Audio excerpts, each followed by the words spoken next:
I'm doing a rare single episode review. And the reason I'm doing this is to get the review synced up so I can follow sort of more natural story breaks for the remainder of season 1. So instead of arbitrarily just doing 2 episodes at a time, I'm going to try to follow the natural flow of the story for these final few episodes. But just because it's only 1 episode doesn't mean there isn't plenty to talk about. So let's get to it.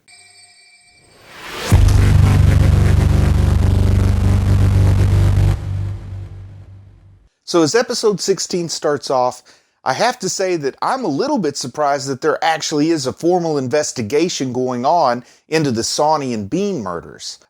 Do you call those murders? Do you call it assassinations? Do you call it destruction of property? I don't know what you call it when imprisoned Titans get eliminated, but I want to call it murders. I don't know what else to say. But I really kind of expected the military police to just look the other way. I kind of expected nobody to really care here, but they are doing an investigation. What I thought would happen is sort of like a Scooby Gang type of investigation where maybe some of the younger characters that we've been following would try to figure out what's going on, but it looks like that's not the case at all. It looks like they're going to be pretty busy doing other stuff. But as far as this investigation, or at least what we see at the beginning of this episode, they do seem to be focusing disproportionately on the cadets here. And also, it's kind of interesting that the cadets do have a diversity of opinion on the matter. We see some people say, like, what's it matter? We're supposed to kill Titans, right? Like, how do you get in trouble for killing Titans? But then, I think it's Armin specifically, maybe some others too, but Armin points out they've actually hurt humanity by doing this because this study of the Titans was helping humanity get some information they needed to better understand the Titans, to better take the fight to the Titans.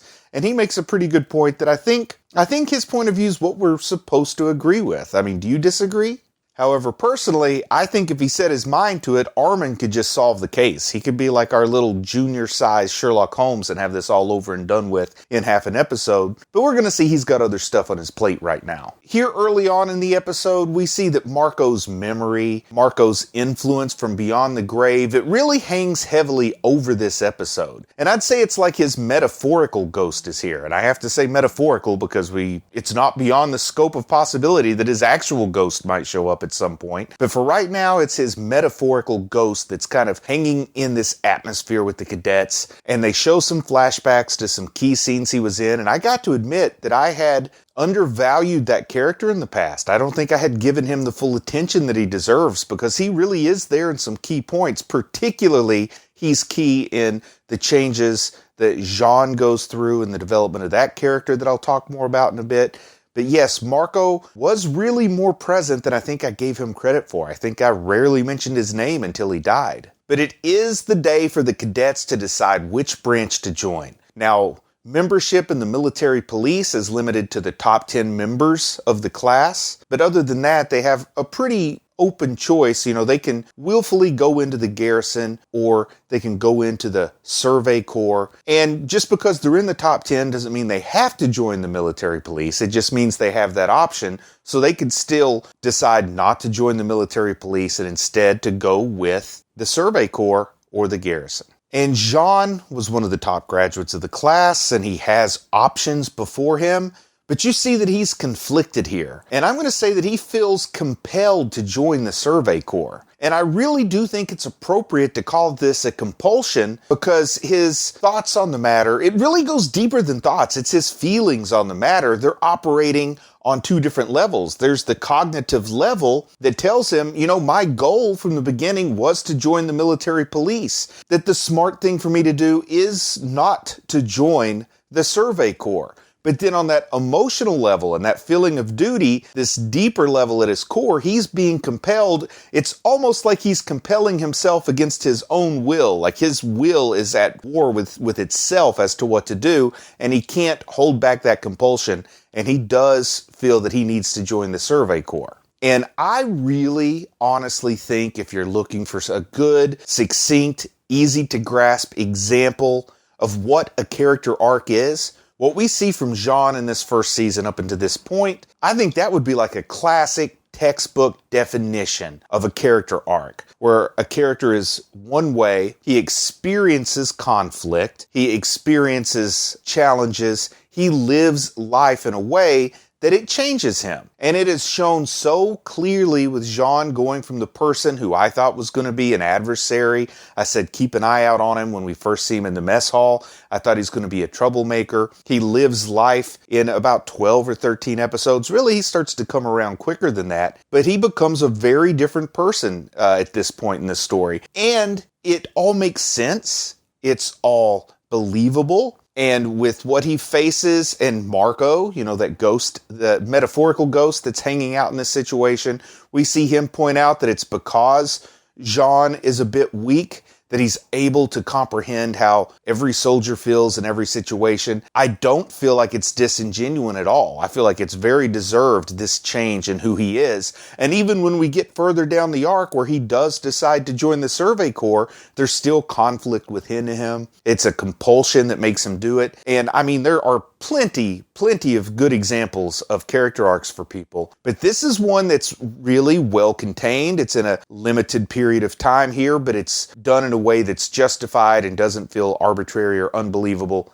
I think Jean is a great example to show somebody if for some reason they didn't quite understand what you mean by character arc. But on this choosing day, and like I said, this isn't Harry Potter, there's no sorting hat. Everybody has some degree of choice. I would say with the exception of Aaron, maybe, because I think technically you could say that the Survey Corps chose him. He didn't choose them. Now, there's no doubt in my mind that if given the choice, Aaron would have chosen the Survey Corps, but he went through the tribunal and Levi came out and kicked one of his teeth out and made that whole display. And he is probably the only cadet who was forced to go into a specific branch. So the fact that the Survey Corps chose him instead of the other way around, I have to wonder if that's significant, particularly when you watch some of the interactions between Aaron and the Survey Corps. I just think it's going to be kind of key to keep that in mind as this season finishes up and through the next few seasons, to remember this is like the one person in all of the Attack on Titan military structure who seems to have been chosen by a branch rather than choosing his branch. And just drawing a little bit more attention to this, we see Levi interacting with Aaron. And Levi tells Aaron, hey, you remember that you're only alive because Levi agreed to watch him. But if you stop and think about it, I have to ask myself, I ask myself this out loud when I'm watching the episode, but who's really doing who a favor here? Now, Levi is painting himself in a certain light to say, hey, don't forget, Aaron, that I'm the only reason you're alive because I'm here to watch you. But also, I don't think Levi just did this out of the goodness of his heart. And I might be proven wrong. I'm not claiming to know everything here. But I get the feeling that Levi saw a use for Aaron, and it wasn't his love of humanity that led him to go beat him up while he's chained to a pole in the middle of a tribunal. I think Aaron is a tool, and the only thing Aaron needs to be grateful for is that he had a skill that Levi found valuable. Levi wasn't out just trying to save people from bad situations necessarily, at least not as it pertains to Aaron here. But we get to see Erwin speak to the cadets. And I have to say it's spelled on the subtitles, and I pronounced it the way that I felt inclined to pronounce it, which is Erwin. But it does deserve a Germanic pronunciation, as somebody pointed out. And if you listen to the pronunciation in the show, it is more like Erwin.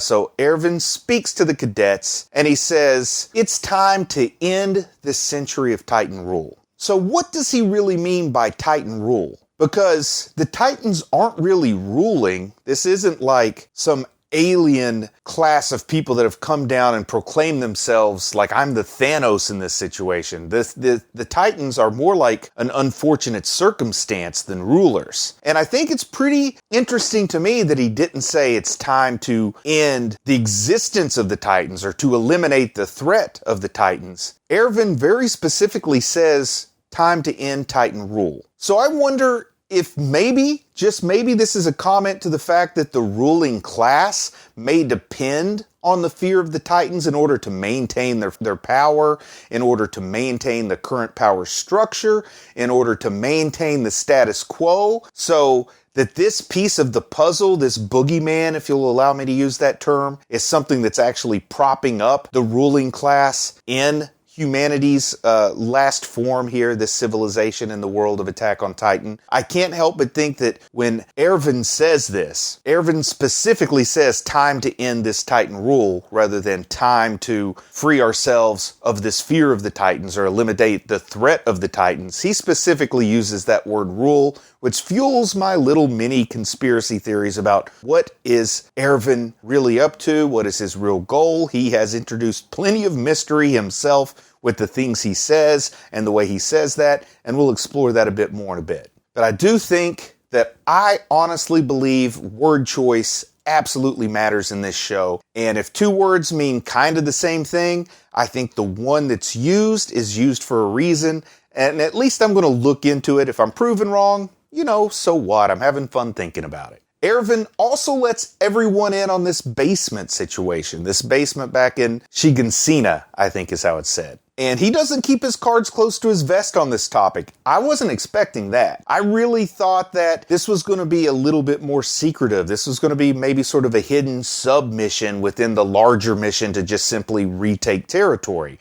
I thought this would be kind of kept on the hidden side of things, but he's very transparent with this. And I don't know why he is, just because I've come to expect the worst of everybody in this show, I suppose. Maybe it'll help for recruitment purposes to talk about this. I don't know, but he doesn't come across as the best recruiter to me with some of the things he's about to say. I've just come to expect lies and secrets from everything, I suppose. But Erwin confirms some of my theories to a degree, because he also seems to think that this basement is going to hold the answers to the nature of the Titans, that this basement is going to crack the code. This basement is going to contain something that lets us know all of the Titans' secrets. Now, of course, since he appears to have confirmed my suspicions and my theories, it makes me believe that I need to rethink my theories, because nothing so far in this show has been this simple, So what is in there then? I don't know now. I've got to come up with something other than what he just said.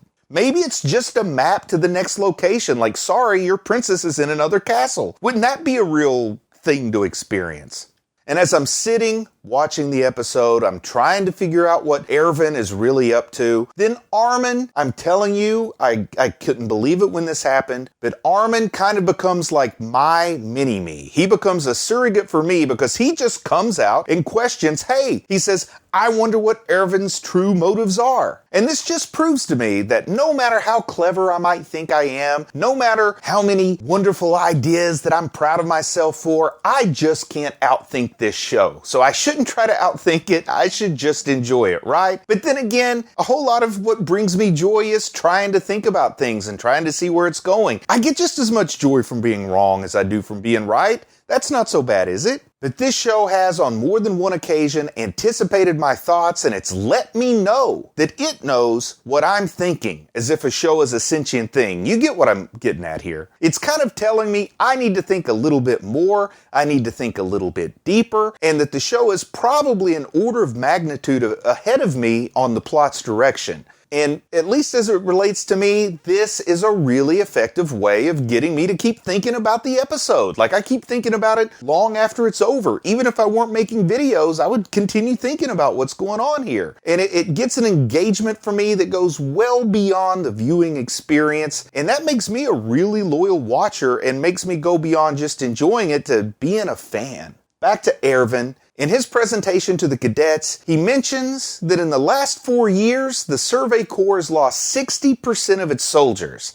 And when I say lost them, I mean they're not lost, they know where they are. They're like in big balls of Titan vomit or in Titan bellies or something. They're dead. 60% have died in the past 4 years. I've got to say that this doesn't really sound like a great recruitment speech to me. I mean, like, after this, if they said to me, like, do you want to join? I'd probably say, nah, I'm good. I'll just stay over here with the garrison. I saw Hannes. He was drinking beer and playing cards. That's a little more my speed than dying in the next 4 years. But after this, Erwin goes on to say something that kind of sets the hook. And what he says is that if you live those 4 years, you're basically unkillable at that point. Like, if you can survive 4 years in the Survey Corps, the world is your oyster. And I think that's the right kind of hook to set to get the kind of people that are the right kind of crazy for the Survey Corps. Because we have established plenty well at this point, they're crazy. And also, I guess I've got to remember and think back to when I was a younger person, and at least as it relates to me, you really can't underestimate the ego of youth. Because I'd say close to 100% of those cadets who join, they think they'll be the 40% that are unkillable, but we all know that's mathematically impossible, right? I mean, I'm no statistician, but I just think that's how numbers work or something. And despite all the things that she had said to the contrary, I gotta say at this point, I still really thought Annie would join the Survey Corps. Like somehow I thought she'd have this change of heart or something. And the biggest reason I thought that's because we saw her in action, and we saw that she seemed like probably the only one of the cadets that was close to Mikasa in terms of